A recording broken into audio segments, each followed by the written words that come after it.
Hola, Senors und Senoritas, da sind wir wieder zum Kassettenschmatz am 26.03. Ist der März auch schon wieder fast um mich her. Ist ja Wahnsinn, ist ja Wahnsinn. Bei mir schaut es aus, als ob man da an Bord auch so eine Strähne wegsteht, aber ich glaube, die steht nicht weg, sondern es ist einfach der graue, unglaublich graue die Schiefe, den ich da jetzt gekriegt habe. Ah, naja, was soll man machen? Ein schöner Mann entstellt nichts, habe ich immer gehört. Habe ich ja Glück gehabt. So, Leute, heute haben wir wieder einiges. Es sind einige Trailer sind gekommen, einige Casting-News, einige News. Physische Releases habe ich leider wieder nichts, weil der Mike wieder mal eins Faulsack war und hat mir nicht eins Infos gegeben. Aber dann erst wieder Krawallmaus, schön, dass du wieder mal da bist. Wo bist du denn allweil gewesen jetzt die letzten Wochen? Was dir schmerzlichst vermisst? Schmerzlichst, das kannst du eigentlich nur wieder gut machen, indem du mindestens 800 Euro jetzt spendest. 800. Dann haben wir für Seslon natürlich wieder Boglermons zum Unboxen heute. Und das werdet ihr nicht glauben, aber ich habe wieder One-Piece-Karten gekriegt. Also können wir heute wieder ein Double-Unboxing machen. Diese gut, oder Leute? Diese gut. So, mit was fangen wir an? Ich würde sagen, mit dem allergrößten oder mit der allergrößten Überraschung für mich, dass wir die auf einmal gekriegt haben. Damit habe ich irgendwie überhaupt nicht gerechnet. Nämlich ist zu der Harry Potter-Serie der erste Teaser-Trailer rausgekommen. Und dazu kann ich euch ein paar Bildchen zeigen. Mein Teaser-Trailer darf uns nicht anschauen. Wer ist jetzt noch da? Michelle. Servus, alte Seekuh. Und der kleine Schiller, Haberdere. Schauen wir uns mal die ersten Beutel zu Harry Potter an. Ich bin gespannt, ist eigentlich irgendjemand bei euch in dem WhatsApp-Channel von uns drinnen? Da macht irgendjemand allweil eine Aubergine, die ja offensichtlich einen Penis symbolisiert als Emoji auf meine Posts und das finde ich süß, da kann man es, wie das ist. Sagt mir da. Wer noch nicht im WhatsApp-Channel drinnen ist, der sucht jetzt bitte gleich und tritt dem WhatsApp-Channel bei. Bisschen viel los momentan, sorry. Okay, ist verziehen. Ist verziehen. Was du bei Gutterlachs am letzten Donnerstag im LA? Hast du das zumindest geschafft? Volles Jahr, wie waren's? So, erste Staffel behandelt ja den Stein der Weisen und wir haben hier, das müssten die Dursleys sein. Und sein ekelhafter Cousin, diesmal nicht ganz so ekelhaft. Haben wir einen, wie heißt der? Hagrid, Le Atride und einen Harry Potter Side. Genau, hier haben wir alle drei beieinander. Nein, leider auch nicht. Ah, schade. Ja, ich war in Passau, war wieder wild. Habe ich einen B.A. Wild getroffen, der auch öfter hier im Chat ist. Cooler Dude. Nochmal danke fürs Bier und für den Schnaps. War ein gutes Festl auf alle Fälle wieder. Sie spielen nur immer einfach zu kurz. Aber darum schauen wir es uns einfach jetzt mal wieder an, wenn es kommt.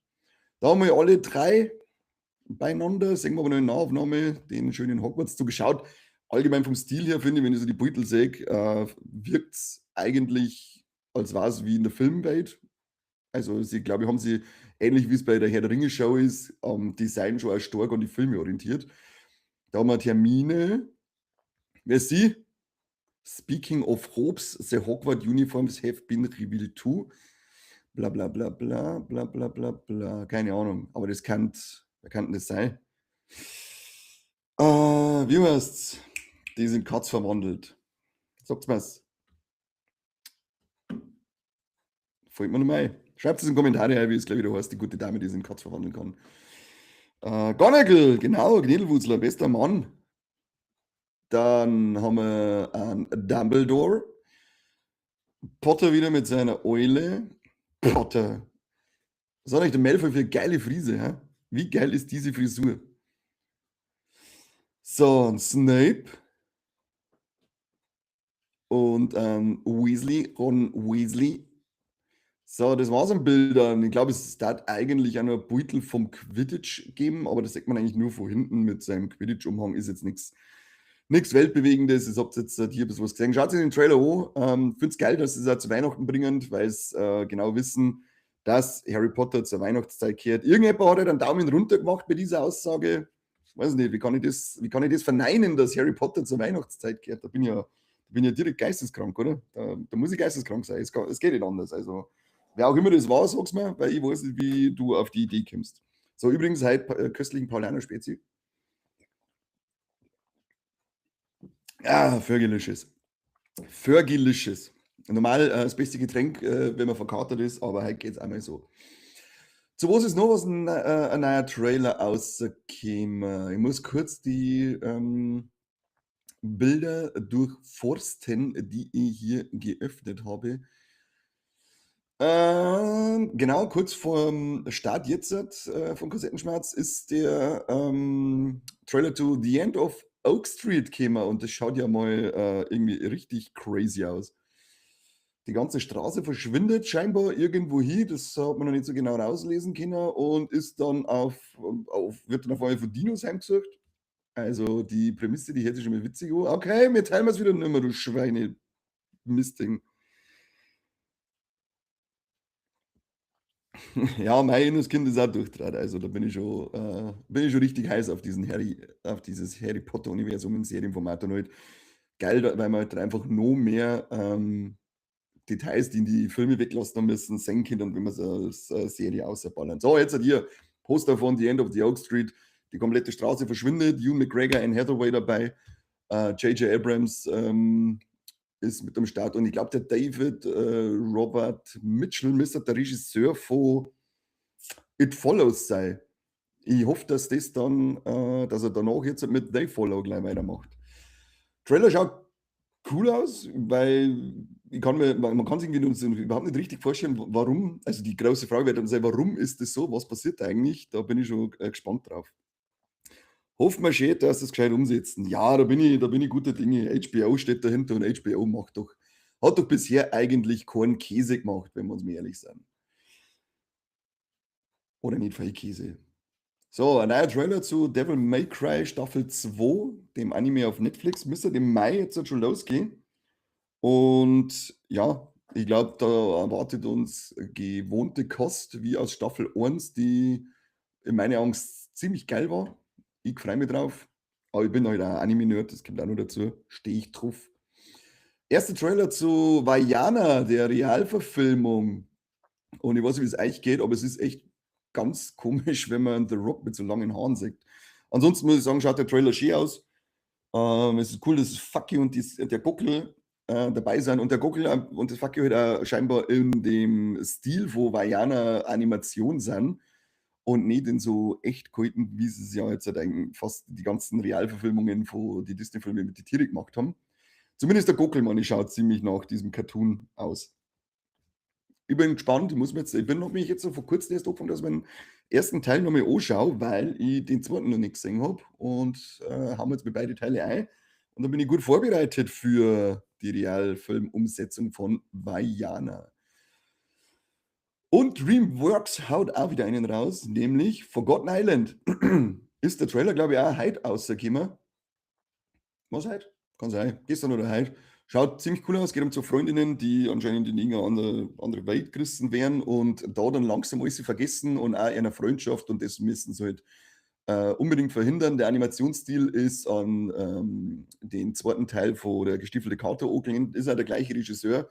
Also haben wir da schon mal einen sehr, sehr guten Mann am Start, weil ich fand, dass der ähm, zweite Gestiefelte Kater echt richtig gut war. In meinen Augen eigentlich an nix für Kinder unter 6 Jahren, weil war teilweise schon ein bisschen gruselig. Was ist da los? Habe ich die Ehre, ich muss halt nur das neue Life of Strange starten. Das machst du, wenn wir fertig sind. Brauchen wir eh gerade über die Stunde. Aber schön, dass du reingeschaut hast. Gibt's ein Potato. Und wenn's nicht weiter zuschaust, dann kostet das 800 € hier. Wir werden jetzt immer ein paar drakonische Strafen aufstellen, weil so geht's nicht weiter. Und ein neues Poster ist rausgekommen zu Scary Movie 6. Da sehen wir gleich mal ein paar Figuren, die auftauchen werden. Bin echt gespannt.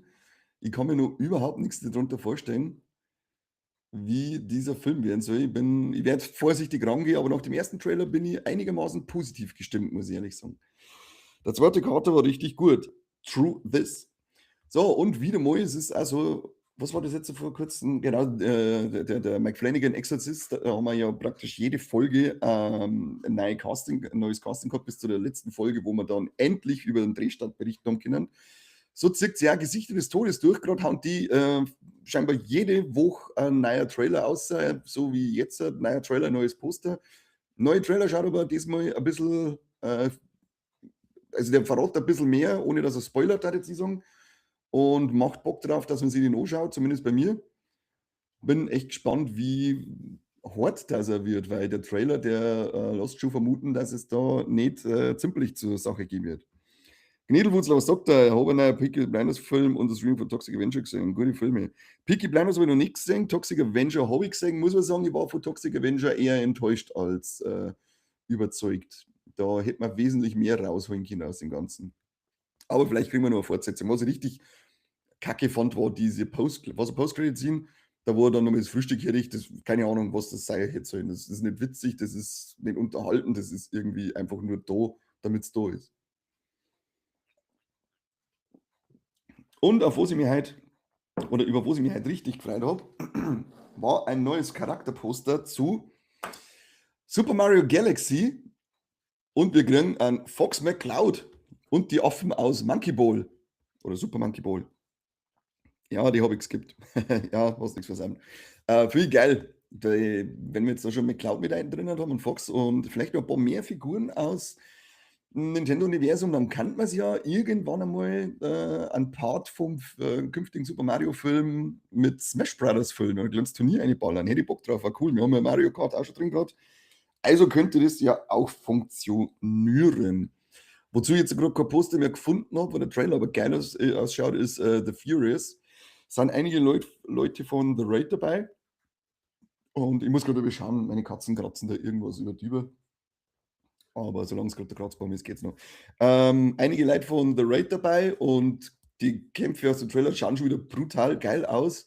Ich bin echt gespannt. Wird schon wieder als Instant Masterpiece und was weiß ich betitelt. Also da bin ich zwar immer ein bisschen vorsichtig, aber Trailer macht auf alle Fälle sehr viel Bock für Actionfans. Oh, kurzer Schlagerl gerade.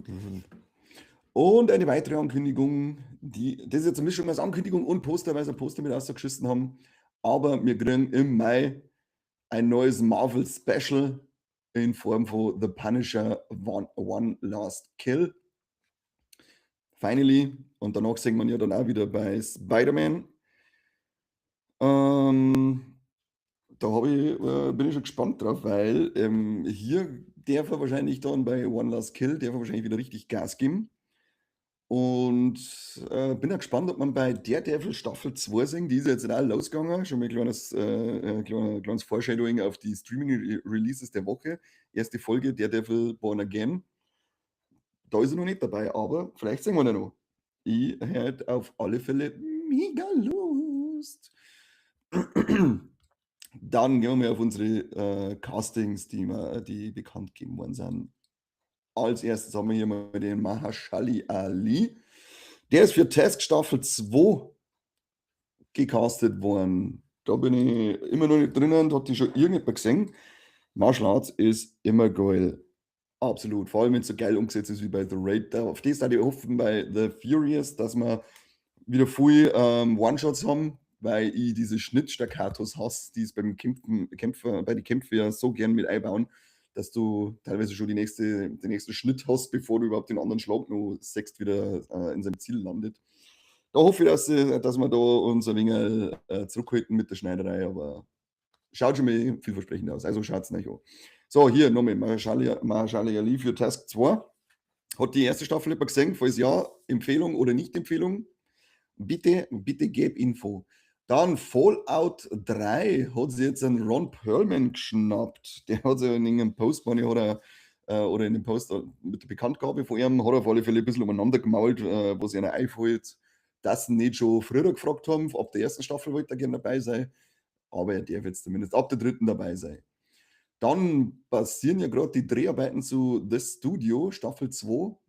Überragende erste Staffel, kann ich auch nur empfehlen. Die ist schweinelustig, die ist handwerklich so geil. Unglaublich geile Serie. Eine der besten Serien, die ich seit langem gesehen habe. Und in Venedig Transgrad, da hat man jetzt gesehen, dass unter anderem die Madonna einen Auftritt haben wird. Dann der Michael Keaton, den kennt man aus Birdman und natürlich war er unser Batman in die Tim Burton-Filme. Dann ist dabei die Julia Garner, die wir jetzt ja bei Weapons gesehen haben oder als Silver Surferin bei The Fantastic Four. Und der Donald Glover ist auch noch mit dabei, der aus der Serie, wie heißt's, The Community bekannt ist und als, wie heißt der, ja genau, Star Wars Solo, Star Wars Story, wen hat er da gespielt? Fällt mir der Name, ist mir der Name empfohlen, wie so ein Vollidiot. Ah, stimmt, Atlanta war auch dabei. Lando! Verfluchte Scheiße, was ist los mit mir? Was ist los mit mir? Bis auf das mit den Kinder und dem Hund hat nicht sein müssen. Bei was? Kinder und Hund? Von was redest du? Wo bist du gerade, Dragon Cry? Dann haben wir, was haben wir hier noch für Castings? Kirsten Dunst, stimmt, die gute Kirsten Dunst hat sich gleich in 2 künftige Erscheinungen geschlichen. Einmal kommt, ist sie gecastet für A Minecraft-Movie Teil 2, Gott sei Dank. Und sie ist für die Fortsetzung von, in der Fortsetzung Housemaid's Secret ist sie jetzt da drinnen mit der Sydney Sweeney. Also somit auch gleich mit die Ankündigung, ja, die Housemaid kriegt seine Fortsetzung. Lese halt den Chat, du hier, sagt er. Ja, Kruzifix! Ich schlug ihn geil. So, jetzt pass auf. Muss ich kurz unterbrechen? Ja, muss ich? Nein, habe ich geskippt. Im Arschloch ist immer gut, bis auf das. Da steht doch nichts. Ach, Lilupan ist auch da. Hallo. Lese den Chat davor. Da steht nichts, vor welchem Film das du jetzt mal leg. Philipp, dafür gibt es eine Sackschelle das nächste Mal im Kino. Was jetzt davor? Hirsch sagt auch noch zu mir, unfassbar, unfassbar. Die Jugend hat keinen Respekt mehr vor nur knapp älteren Männern. Nick Offerman ist gecastet in Sonic 4. Hat ja eigentlich die legendärste, oder was heißt legendärste, eine der besten Folgen in The Last of Us mitgewirkt. Und Last of Us ist ein gutes Stichwort, weil wir auch 2 Castingzugänge haben für The Last of Us Staffel 3, unter anderem die Michelle Mao, die spielt dann die Yara. Und die Kyriana Crater, die spielt dann die Lev aus dem Spiel. Also, freut sich drauf. Boop, boop. Ich muss die Kyriana auch noch freigeben. Gell? So schaut's aus. So schaut's aus. Dann ist YouTube kaputt. Ja, schau, aber mich aufhängen. Unfassbar. Unfassbar. Und was eine geile News ist, die jetzt seit, glaube gestern heraus ist, Stephen Colbert, den kennt man ja von dieser Late-Night-Show, die er moderiert hat und aus so manchen anderen Sachen. Der schreibt jetzt mit seinem Sohn, den Steve McQueen, nein, nicht Steve McGee, mit seinem Sohn zusammen das Drehbuch für die nächste Herr der Ringe Serie, für die nächste Herr der Ringe Film. So heißt nämlich, Arbeitstitel ist Shadow of the Past. Und es geht scheinbar darum, dass es so 14, 15 Jahre später, also nachdem der Frodo weggefahren ist, pass auf, da muss ich jetzt kurz spicken. Dann sind auf alle Fälle, sag mal, alte Bekannte, dann sind nämlich Mary und Pippin und Samwise wieder zusammen. Und einen Moment, das habe ich jetzt gleich da, wie die Synopsis hier war. Was sagt er? Und schon überlegt, wie Comic-Con-Welt sieht, mal schauen, was die für Lieder aufgefahren ist. Das ist schon wieder Bodyshaming hier. Nein, habe ich noch nicht spekuliert, muss ich noch machen. Jetzt pass auf, genau, hier, 40 Jahre nachdem der Frodo weg ist, dann sind Sam, Mary und Pippin zusammen und besuchen ihnen die ersten Schritte von ihrem Abenteuer von damals nochmal. Und Sam, seine Tochter, die Eleanor, entdeckt ein lang vergrabenes Geheimnis und möchte es praktisch das Geheimnis lüften, warum der Ringkrieg fast verloren worden ist. Ob das dann irgendwie auch mit der Hand von Gollum zusammenhängen wird, keine Ahnung, da genauere Details gibt es ja noch nicht. Nur, dass er eben der Colbert mit Peter McGee als der Sohn und dem den Franchise-Veteranen Philippa Boyens zusammen das Drehbuch jetzt halt schon mal schreiben tut. Tut. Haben wir das auch geschafft. Gesichtsshaming. Der Rest ist bestimmt nicht mehr original. Also, ja, ab und zu weiß man nicht so recht. Gell? Es ist zwar jedem seine Entscheidung. Am Ende ist es ehrlich, wie ich sage. Aber ich frage mich manchmal, ob sie das nicht sehen, dass es nicht so gut ausschaut, nicht so toll geworden ist oder so. Keine Ahnung. Who am I to judge? Who am I to judge? Köstlicher Spezi. So, mal was neben der ganzen Film- und Seriensache, aber Konami hat jetzt angekündigt, dass zu Silent Hill F ein Manga erscheinen wird, der ein brandneues Ende im Gepäck hat. Also wer das Spiel gespielt hat, weiß, da gibt es ja 5 Enden oder 6 Enden, keine Ahnung, wie viele Enden das es eigentlich gibt. Und in der Manga-Adaption wird es dann nochmal ein neues Ende geben. Da bin ich gespannt drauf, weil das Spiel war Weltklasse. Ich müsste mal die anderen Enden anschauen. Meins war ziemlich langweilig. Ich müsste, kann es eigentlich nochmal durchspielen. Mal schauen. Aber diese Manga-Veröffentlichung werde ich auf dem Schirm halten. Was du mir gerade da? Hallo.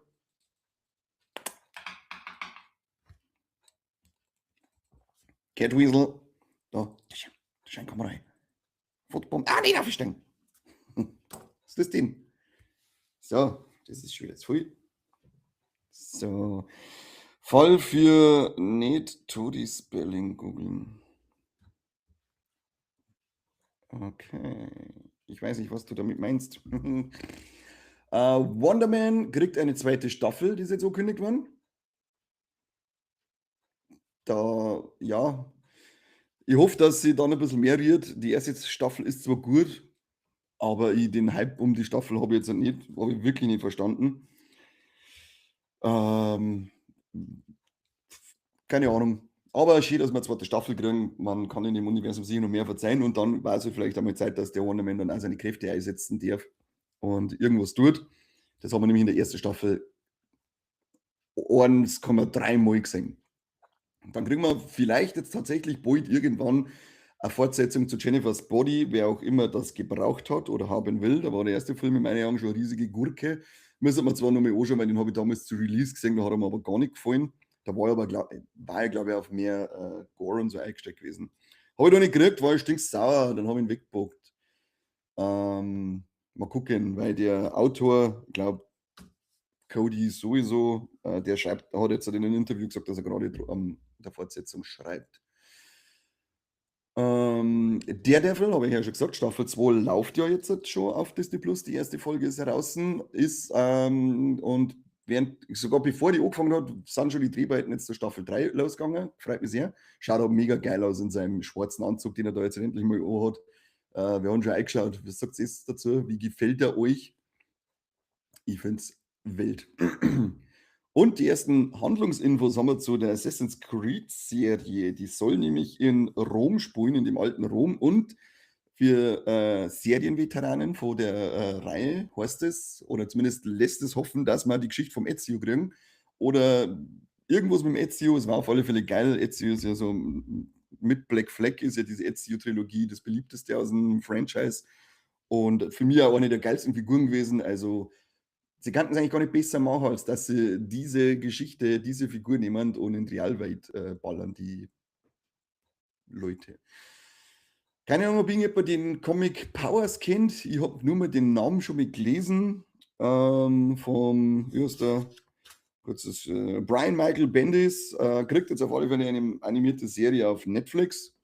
Kann ich nicht viel dazu sagen, aber nur gedacht, es ist zwar ein Name, darum nehme ich es mir mit. Dann werden es sicher mehr Leute kennen.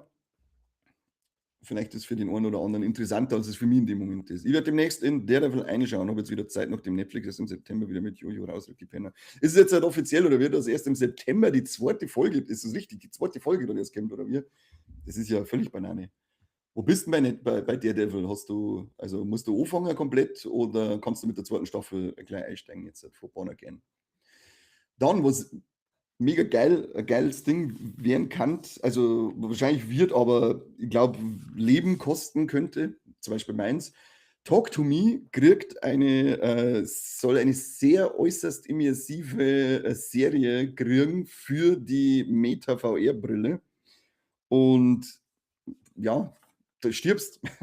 Was soll das? Also, ich bin echt saugespannt drauf, weil das sicher brutal wird, aber leck mich am Arsch. Das ist, glaube ich, wenn man sich da so vorstellt, wenn man ja weiß, um was das bei Talk to Me geht, ich weiß nicht, wer ihn gesehen hat. Man sagt dann einmal in die Foto ein Geist und du siehst dann ein Geister und was weiß ich. Und ja, und wenn man das vorstellt, dass ich dann da stehe, meine normale Umgebung vielleicht sehe und dann auf einmal hier Geister und was weiß ich was sehe, ja, dann, werde ich halt nie wieder schlafen. Aber das ist dann wahrscheinlich Sinn und Zweck von dieser Sache, die Leute so zum Erschrecken. Es wird noch diskutiert, aber Leaks sagen, dass es im September weitergeht, aber für die nächsten aber, nur die nächsten 11 Folgen. Okay, der Devil ist aktuell, guter Mann. Also jetzt praktisch von JoJo's Bizarre Adventure ist jetzt halt eine Folge heraus und im September sollen dann die nächsten 11 kommen von dieser 12 Folgen langen Staffel. Verstehe ich das richtig? Ist das ich kriege grad ein bisschen was am Rande mit von der Serie, aber es ist anscheinend 'n riesiges Chaos. Was irre ist, der Trailer zu Spider-Man: A Brand New Day ist jetzt der meistgeschaute Trailer, aller Zeiten innerhalb von 24 Stunden mit 718,6 Millionen Views und scheinbar der erste Trailer, der es geschafft hat, 1 Milliarde Views zu knacken. Also, da glaube ich, werden's Freudensprünge bei Marvel und bei Disney machen, weil das, spricht ja wahrscheinlich schon mal Bände, für das, wie viele Leute sich da ins Kino schleppen werden, um den neuen Spider-Man anzuschauen. Nächste Catweasel, was tust du da? Ja, Mau. Da, maun's 'n bisschen ins Mikro, ey. Magst nicht? Sie hat keinen Bock, dass euch eine maunst ins Mikro. Na ja, auf alle Fälle, glaube ich, steht da schon ein sehr erfolgreicher weiterer Spider-Man-Teil in den Startlöchern. So, das war's jetzt dann erst einmal mit Neuigkeiten aus der Film und Serien und Manga-Welt dieses Mal ja auch. Aber dafür habe ich ein paar Streaming-Starts für euch. Die Streaming-Starts der Woche. Gab's, du hast jetzt den Schwurf vor mir im Chat, jetzt sehe ich nix mehr. Na ja, da müssen wir halt doch irgendwie anders reinschauen. Moment da, was wird da geschrieben? Na, also mindestens 30 bis 40 Folgen lang und soll dann noch die Zeitpläne erst 28 zu Ende sein kann, kotzen. Ja, oder du sagst es so, dass du jetzt bis 2028 regelmäßig mit Steel Ball Run Content gefüttert wirst und immer wieder mal einen Schwung schöne Zeit haben wirst. Sechs Glas ist doch halb voll. Streaming-Starts. Disney Plus, habe ich schon 8-mal gesagt, Daredevil Staffel 2, erste Folge, was mich völlig überrascht hat, habe ich total vergessen. Scrubs Staffel 10 ist auch die erste Folge online und geil. Also die erste Folge war richtig schön. Ganz viel Fanservice auch mit dabei, dass du echt da sitzt. Ich bin 20 Minuten mit einem Dauergrinsen da gesessen. Das war einfach unglaublich schön, das wieder zum Singen, die Leute alle wieder zum Singen, die dabei sind und freue mich auf mehr. Hoffe, sie kann halten eine gescheite Qualität und dass wir dann Staffel 8 und 9 vergessen unter den Teppich kehren können und jetzt noch mal 'ne richtig schöne Abschlussstaffel oder vielleicht auch 'n Start von was Neuem kriegen. Auf alle Fälle kann ich's nur empfehlen, da mal eine zum Schauen. Und was völlig Banane ist, aber es gibt eine Lucky Luke Live-Action-Serie jetzt auf Disney Plus. Keine Ahnung, wo die auf einmal hergekommen ist. Ich weiß es nicht. Sie ist auf einmal da. Ansonsten haben wir noch auf Netflix den Start der Serie, von dem ich die ganze da wo ich die ganze Zeit davon ausgegangen bin, dass es ein Film ist. „Something Very Bad is Going to Happen" ist ab heute drinnen. Weiß aber jetzt gar nicht, ob das komplett gleich drinnen ist, ob das 'n wöchentlichen Release-Rhythmus folgt oder nicht. So, Catweasel, was tust jetzt du da? Schatz, da ist der Katzenschwarf. Sieht man? Nein, musst den anschneiden auf für die Katze. Uh. Sie muss da jetzt halt, unbedingt liegen, ist ganz klar. Gehen wir zu unseren Kinostarts der Woche. Der erste für diese Woche, also ab heute. Das Drama nochmal auf Anfang. Halt einmal. Schweinelöffel-Seite ist versprungen. Jetzt sind wir richtig. Shelter, der neue Jason Statham-Film. Und er ist wieder mal eine Kampfmaschine, die alles allein fertig macht. Das kann er einfach. Ja, dann haben wir noch Horst Schlemmers sucht das Glück. Pillion sagt mir gar nichts, hat auch 4 von 5 gekriegt. They Will Kill You habe ich gestern angeschaut, Bombenfilm. Also, ich bin schon lange nicht mehr aus dem Kino rausgegangen und habe gedacht: „Alter, ist der Film schon vorbei? Das gibt's ja gar nicht." Der war kurzweilig, ohne Ende, blutig wie Sau, so richtig geil blutig mit, so Blutfontänen, die ausspritzen, wenn irgendwas passiert. Ähm, man fragt sich am Anfang gleich mal so: „Okay, warum ist jetzt die, ganze Riege an teuren Schauspielern gleich fort?" Habe ich auch nicht können sehen, weil ich auch nix drüber gelesen habe, sondern nur einen Trailer gesehen habe bisher. Also, macht sehr viel Spaß. Dann haben wir noch Blue Moon. Jetzt kommen wieder die Filme, von denen man Namen nicht aussprechen kann. Die Schatzsuche im Blaumeisental, was für die Kiddies. Dirty and Wild, scheint was Deutsches zu sein. Hugo, Florida. Bluey im Kino, Playdates Collection. Bluey muss ja so ein riesen Ding sein bei den Kiddies, gell? Peterson und Findus, Mittwochkino 2. Was für Mike. Miss Kobayashis Dragon Maid, ein einsamer Drache sehnt sich nach Liebe. A Useful Ghost. Bunny. Dann noch eine Dokumentation, Ich war ein Zeuge. Mit Hassan im Gaza. Dann wird der alte Film neu aufgeführt. Ach du lieber Harry. Aufstand der Jugend, Dokumentation. Das war's. Das waren die Kinostarts. Was schreibt ihr? Schreibt in so viel? Kann nicht so viel lesen. Wie es gibt eine gute Live-Action vom Lucky Luke und die war mit Terence Hill. Schon, oder? Ich habe heute mit einem Kumpel erst spekuliert, ob es dann nicht was mit Terence Hill gibt. War das mit Terence Hill? War das eine Serie oder war das ein Film? Ich habe nämlich gemeint, ein Film. Ich habe es aber nicht mehr richtig im Kopf gehabt. Während du das mir beantwortest, hauen wir mal die Streaming-Charts raus. The Night Agent Staffel 3 auf Netflix ist Platz 10. Dann haben wir wieder Netflix mit der 4. Staffel Bridgerton. Die war letzte Woche noch ziemlich weit um, oder? Zweite Staffel Paradise auf Platz 8. Das ist Hulu, das ist die bei uns. Film von 91. Ich hab's gewusst, das ist ein Film. Age of Attraction, erste Staffel auf Netflix auf Platz 7. The Pit, die zweite Staffel, HBO Max. The Medicine, erste Staffel Paramount Plus auf Platz 5. Dann, da geht mir das Herz auf, musste eigentlich aber weiter um sein, nämlich die zweite Staffel One Piece auf Platz 4, Netflix. Da schon will ich Info, Corby und ich werden für euch da eine Folge aufnehmen. Diesen Sonntag noch, wir arbeiten sogar am Sonntag nur für euch, über One Piece Staffel 2, weil erste Staffel haben wir auch besprochen, machen wir die zweite auch. Und weil wir gnädige, gütige Herrscher sind, obwohl sie steady-inklusiv sein müssen, machen wir es zugänglich für alle. Da möchte ich dicke Potatoes im Chat dafür singen. Staffel 1, Scarpetta ist auf Platz 3 über Prime Video. Dann haben wir The Secret Lives of Mormon Wives, die 4. Staffel auf Platz 2. Und Platz 1 ist 7. Staffel Virgin River Netflix. One Piece gehört auf die 1, das stimmt, der ich sagen. Aber ich bin ja froh, dass es überhaupt in der Top 10 Liste hier auftaucht. Jetzt muss ich mal einen genüsslichen Schluck nehmen, bevor wir zum Unboxing kommen.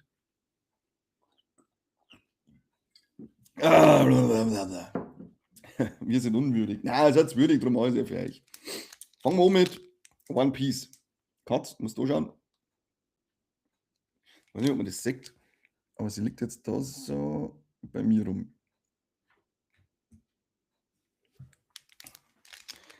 Hat hier alles im Blick. Warum hat eigentlich noch nie jemand was zu dem wunderschönen Bauarbeiterkalender gesagt? Unglaublich. So schöne Dekorenten. Hat's auch jetzt nichts zum Essen, das Penner. Gehen wir uns alle jetzt weiter hier. Catweasel, Kasala. Ja, da knistert's. Aber you cannot eat this. May I eat this? No, you may not eat this. So. Er ist ein super Kater, der Oscar. Ich habe nämlich einen Floh ins Haus eingezogen. Und den wieder rauskriegen. Flippst aus. So, Gloriosa, Grandma Neon haben wir als erstes. Dann haben wir die Miss Doublefinger. Die habe ich aber leider schon, die blöde Nudel. Kommt gleich auf Zeiten. Hachan. So. Aus der Pokémon-Spielmatten als Mauspad. Habe ich tatsächlich, die habe ich von meinem Neffen geschenkt gekriegt. Als er sich dazu entschieden hat, dass er jetzt alt ist für Pokémon, haben wir gedacht, ha, du Narr, man ist nicht so alt für Pokémon, du nur gerade her. Aber das richtige Mauspad ist dies da. Charlotte Pudding. Kosuki Sukiyaki. Dann haben wir Christians. Die glaube ich haben wir aber das letzte Mal schon dabei gehabt. Da waren wir auf Zeiten. Grocky Monsters. Kurobi. Ich darf nicht so spucken beim Rennen, sonst weichen mir die Karten auf und dann sind sie mir 1000 Euro wert. Lysop oder Ysop, die Karte haben wir aber letztes Mal auch schon gezogen. Die kann ich mich erinnern. Trebol, an den kann ich mich erinnern. Die Monet am Chilean. Und geil, Don Quixote Flamingo, auch am Schillern und es ist ein Full Artwork, das heißt, es müsste eine Variante 2 sein und die könnte dann Zwickel 20 wert sein. Zauberhaft. Schauen wir nachher nach, was die wert sind. Oder sollen wir es miteinander machen? Soll ich schnell nachschauen, wie viel das wert ist, ob es was wert ist? Alle habt gesagt, gell? Alle habt gesagt. Schauen wir nach, habt gesagt. OP 1469. Haben wir ja mit einer App ausgestattet, dass wir das gleich mit checken können. Und es werdet ihr dann merken, wie viel das wert ist, weil wenn ich nämlich auf euch weg bin, dann sage ich, alles klar, ich habe jetzt so viel Kohle mit dieser Karte verdient, dass ich, oder kann ich verdienen, dass ich nicht mehr nötig habe, dass ich diesen Bums hier mache. Ich darf es trotzdem machen, mache ich gern mit euch. Das ist ja schön. Ist ja schön, Leute. So, mal auf jetzt. Was haben wir da? Nummer 69. Nummer 69. Das ist eklig. So, warte einen Moment. Fingers crossed. Hä?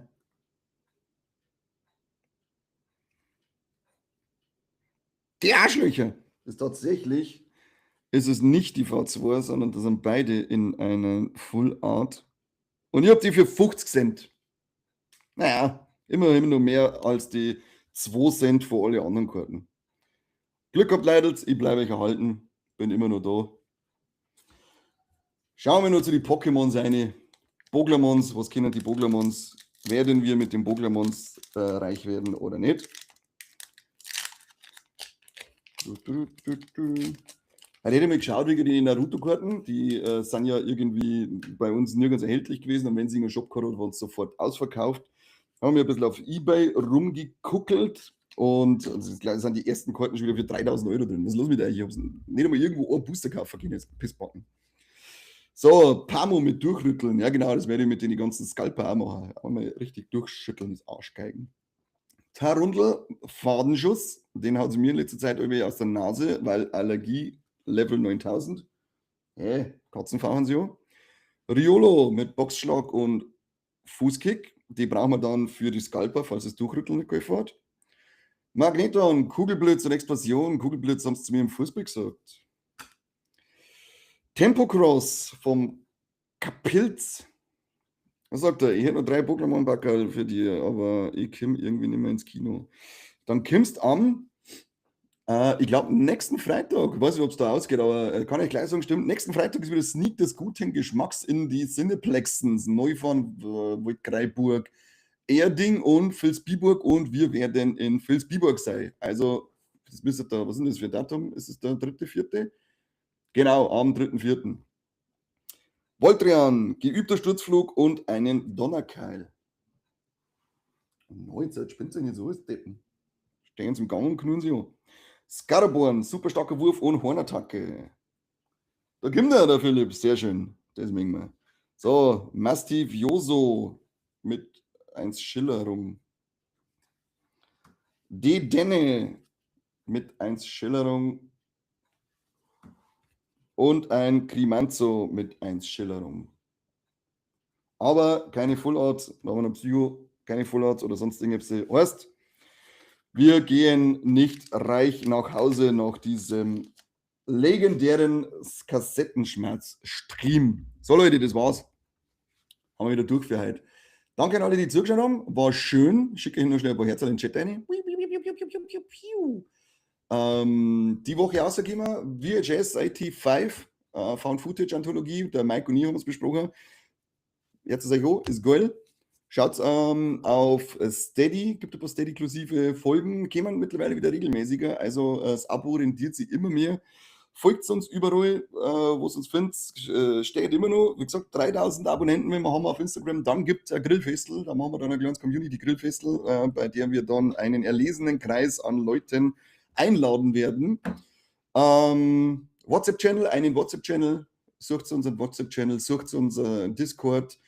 Einfach überall eine, wo wir sind. Kommen. Wir freuen uns auf euch und unterhalten uns gern. Zurzeit läuft die Unterhaltung auf Discord relativ schön. Das freut mich. Das ist sonst immer ziemlich stark gewesen.